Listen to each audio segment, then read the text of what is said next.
Oi gente, tudo bem? Eu sou a Ana Lu e eu li Para Poder Viver, da Yeonmi Park. Esse livro foi a minha escolha para a categoria Um Livro de Não Ficção, do Desafio Luxuoso, e assim, não podia ter sido uma escolha melhor, porque esse livro é fantástico. Fantasticamente dolorido e necessário, mas fantástico. Bom, a sinopse dele é curta e grossa e diz o seguinte: aqui a gente vai ler sobre a jornada e a luta de uma garota norte-coreana para escapar da ditadura mais sanguinária do planeta. E pode parecer exagero ou sensacionalismo, mas lendo o livro a gente vai perceber que realmente não é. O livro é uma autobiografia, né? Foi escrito pela própria Yeonmi, e para começo de conversa eu achei que ela teve muita coragem, muito culhão para escrever esse livro e botar a boca no mundo. E ela disse que o que ela queria com esse livro, né, que o que ela pretendia era poder tentar de alguma forma as pessoas que ficaram na Coreia do Norte, porque fica claro desde sempre que ela conseguiu escapar de lá. Afinal de contas, né, isso é mostrado na sinopse. E o livro é dividido em 3 partes, que são Coreia do Norte, China e Coreia do Sul. Então, bem, a gente sabe que ela vai conseguir sair dali, e o que ela quer então com esse livro é tentar ajudar da forma que ela puder pessoas que ainda estão lá, e tentar, né, botar a boca no mundo para que o mundo saiba mais claramente o que acontece lá e tentar dar um jeito de libertar essas pessoas. Vou começar falando sobre a Coreia do Norte, assim. Claro que eu sabia que lá as coisas eram muito complicadas, mas era tudo num âmbito, assim, muito abstrato pra mim. Eu sabia, mas eu não sabia exatamente o que acontecia lá, assim, eu nunca tinha pesquisado nem lido sobre o assunto. E esse livro, então, foi uma fonte de informações riquíssimas pra mim, porque a Yeonmi, ela narra tudo com bastante detalhe e bastante crueza, assim. Então ela não vai poupar as palavras e a gente vai saber como lá é ruim, e é muito pior do que eu pensava. E algumas coisas, assim, que eu acho mais importantes de serem ditas e que foram as que eu mais fiquei, né, impressionada em saber. Primeiramente é que o governo é a religião. Eu achei isso muito específico, porque geralmente quando a gente ouve falar de grandes ditaduras, assim, eu penso logo em ditaduras com fundo meio teológicos, assim. Tipo, eu penso logo no conto da Aya, penso na questão da Malala, penso na questão da Marjane Satrapi, no Persépolis. Então, sempre tem aquele dedo da religião nessa censura, nessa obrigatoriedade, né, das pessoas viverem dentro de padrões e tal. E na Coreia do Norte, não. O governo é a própria religião e as pessoas nem sabem o que é religião, porque pra eles o governo manda em tudo. Eles acreditam que o governo é soberano, e tem uma passagem, por exemplo, onde a Yeonmi comenta que a mãe dela tinha certeza de que o governante, ele que fazia o sol nascer todos os dias, porque, né, eles têm o poder sobre tudo. E que quando ele morreu, a mãe dela pensou, meu Deus, amanhã não vai ter sol. Aliás, né, ela não pensou, meu Deus, porque ela não conhecia o conceito de Deus, mas enfim, vocês entenderam o que eu quis dizer. Ela acreditou que no dia seguinte não teria sol, porque se o cara que fazia aquele sol nascer não tava mais lá, como que o sol poderia nascer, né? Então é pra ter uma ideia da força que esse governo tinha em cima da cabeça dessas pessoas. Outra coisa bastante digna de ser comentada: como a falta de vocabulário implica na falta de pensamento das pessoas. Essa questão da linguagem é muito profunda, né? Ela é muito importante porque tudo que a gente faz, tudo que a gente pensa é baseado em linguagem. Então a linguagem tem um poder muito forte. E ali eles não tinham vocabulário, eles conheciam pouquíssimas palavras e dessa forma eles não conseguiam nem pensar. Então, além dessas pessoas serem doutrinadas para não ter pensamento crítico, elas não conseguiam ter nem que elas pudessem, porque elas não tinham vocabulário na cabeça delas para poder formar esse pensamento crítico. Isso, cara, isso é muito forte. Bom, é importante falar também sobre a censura e a alienação extrema em que essas pessoas vivem lá, porque assim, eles não têm internet e todo pouco que eles têm de acesso à televisão, rádio, músicas, por exemplo, tudo foca no governo. Então eles só podem assistir propagandas do governo, eles ouvem música sobre o governo, os pais contam histórias sobre o governo para as crianças antes delas dormirem. Então tudo realmente gira em torno disso e eles não sabem nada do que acontece fora dali. Eles acham que o mundo é aquilo, que a vida é aquilo e que não tem como você almejar uma coisa melhor, porque uma coisa melhor não existe. E eles têm certeza que o governo, no qual eles acreditam piamente, faz tudo que pode, assim, que é o melhor governo possível e que eles moram no melhor lugar possível e tal. Então é só quando eles começam a tentar sair da bolha e aprender sobre o que existe em outros lugares que eles entendem que talvez eles possam fugir e encontrar uma condição de vida melhor. E uma outra coisa, assim, que também é tão forte quanto a questão da linguagem pra mim, é quando ela fala que eles vivem numa miséria tão grande e que quando você tá morrendo de frio, morrendo de fome, você não tem eletricidade, você não tem espaço pra pensar em querer liberdade, porque quando você tá com muita fome, você só quer comida, você não quer liberdade. Então essa questão também das pessoas viverem numa miséria tão grande implica em elas não conseguirem pensar na possibilidade de sair dali pra buscar algo melhor, porque elas só conseguem pensar que elas precisam matar a fome.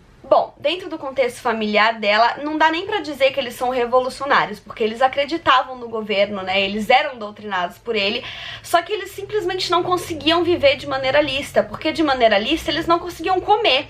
Então, assim, não é que eles queriam ser revolucionários, mas é que eles não conseguiam fazer de outra forma. Então, o pai e a mãe dela acabaram se envolvendo com o tráfico de produtos ilícitos que vinham, enfim, do mercado negro, de outros países, e era assim que eles conseguiam um pouco de dinheiro e um pouco de comida pra família. E ela até comenta em alguns momentos que por causa disso a família dela tinha uma condição mesmo que minimamente melhor do que a de seus vizinhos, e que eles então dividiam comida com os vizinhos. Quando eles tinham comida, eles logo chamavam os vizinhos pra comer e tal, e que ela percebeu que as coisas estavam ficando realmente ruins quando a comida chegava e os pais escondiam, e assim, eles faziam silêncio e comiam em segredo pra eles não pedirem, porque eles não teriam como dividir, senão não sobraria pra eles.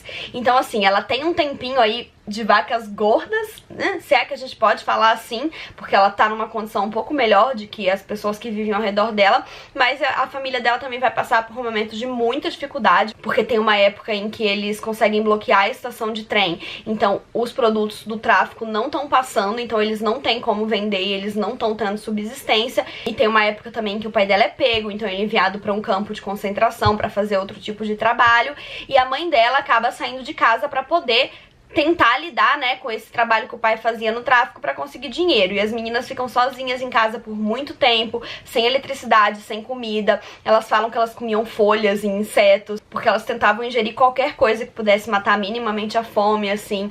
Então é um relato bem dolorido, bem selvagem, mas bem necessário. A gente precisa ler essas coisas pra sair um pouco do nosso lugar comum. Bom, e aí então a gente sabe que ela vai sair dali, e a gente tá lendo essa narrativa e sabendo tudo o que acontece, da maneira como acontece, e a gente entende que realmente eles não têm outra opção, eles precisam dar um jeito de sair dali. Então o pai, ele fica nesse campo e ele já tá muito doente, então não vale a pena tentar sair com ele dali, porque, enfim, ele não vai ter condições, e a irmã mais velha dela é quem tem essa ideia primeiro, e ela acaba indo. E ela e a mãe, elas ficam assim, e elas resolvem ir também, porque elas têm, além de fugir, que encontrar, né, a irmã que elas querem muito rever.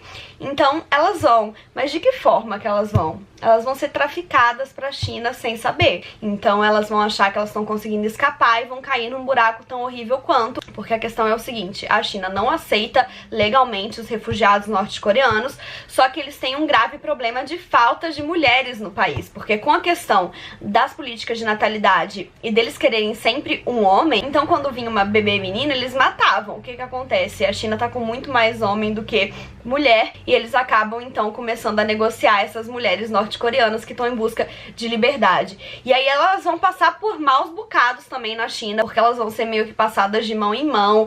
A Yeomi luta bravamente pra manter a integridade dela, né, pra ela não ser abusada sexualmente. Então tem cenas muito fortes. A mais forte de todas é quando a mãe dela se entrega no lugar dela pra ser estuprada por um homem, pra tentar proteger a filha e tal. Então são passagens muito tensas. O que elas vão passar ali na China também é absurdo, assim, dá muito desespero. Você fica assim, meu Deus, a vida dessas pessoas não vai melhorar nunca, elas vão se lascar pra sempre, e dá muita agonia ler esse livro. Mas enfim, elas sabem que também elas vão ter que dar um jeito de escapar da China, porque do jeito que tá, não tem condição de ficar. E elas então se reúnem com um grupo pra fugir pra Coreia do Sul, onde sim, eles são recebidos legalmente. Então os refugiados norte-coreanos são aceitos na Coreia do Sul e eles conseguem fugir pra lá, só que vão ter que atravessar o deserto pra isso. E claro que não vai ser uma travessia fácil, é uma travessia que tem risco de captura pela polícia da China, que vai mandar eles de volta pra Coreia do Norte. Então assim, atenção o tempo todo. E quando elas enfim chegam na Coreia do Sul, elas vão ser reintegradas à sociedade. Lá eles têm todo esse projeto, né, de receber esses norte-coreanos que, enfim, viveram uma vida terrível e que não sabem de muita coisa, e eles têm todo esse processo pra tentar reintegrar essas pessoas. Então elas ficam um tempo em quarentena, onde elas aprendem coisas básicas, onde elas são examinadas pra saber se elas não têm nenhuma infecção, porque elas viviam em péssimas condições, né? E então elas vão começar a ser integradas na sociedade, começam a ir pra escola, né? Eles oferecem trabalho, moradia e tal. E aí a gente vai ter também passagens muito importantes, porque agora elas começam até a ter um cunho mais filosófico. Como elas, enfim, estão tendo a chance de ter uma vida um pouco mais tranquila, a Eomi começa a pensar e a expor coisas diferentes. Uma coisa que ela fala, assim, que é muito marcante, é que a professora perguntou qual era a cor favorita dela. E ela não fazia ideia, porque ela nunca tinha pensado que ela podia ter uma cor favorita. Porque isso não era uma coisa em que se pensasse lá, e não existia favoritismo e tal.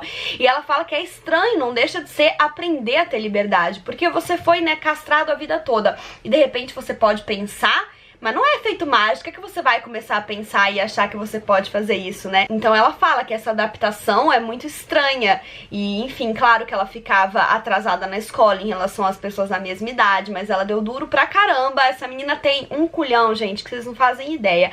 Ela estudou e hoje, enfim, ela chegou onde ela chegou. Eu não sei se ela é graduada ou se ela é pós-graduada, mas ela escreveu esse livro, ela botou a boca no mundo. E o livro é muito bom. Quando eu penso que esse livro foi escrito por uma pessoa que não tinha pensamento crítico e nem vocabulário, eu fico assim, abismada, porque ela realmente conseguiu se superar na vida. E ela fala muitas vezes no livro que tudo que ela queria era nunca mais ter que lembrar dessas histórias e revisitar essas histórias, mas que ela encarou toda essa dor e todo esse medo, porque ela sentiu que se ela teve a chance de sair de lá, ela queria tentar ajudar outras pessoas. Então foi aquilo que eu falei no início, né, do propósito desse livro, na verdade, ser colocar a boca no mundo para que o mundo tente resgatar essas pessoas e, enfim, ajudá-las. Então eu achei que ela foi maravilhosa, assim, porque realmente não devem ser dores nem um pouco fáceis de reviver, e ela reviveu com detalhes.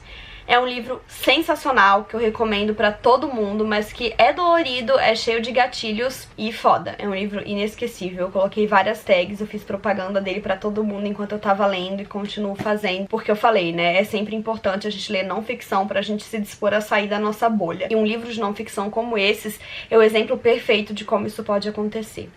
Então é isso, pessoal. Espero que vocês tenham gostado da resenha. Não esqueça de se inscreverem aqui no canal se ainda não forem inscritos. Dá um joinha se curtiu. E comentem aqui embaixo se vocês já leram, se vocês ficaram interessados em ler, porque o diálogo é sempre a parte mais gostosa. Então é isso. Um beijo e até a próxima. Tchau!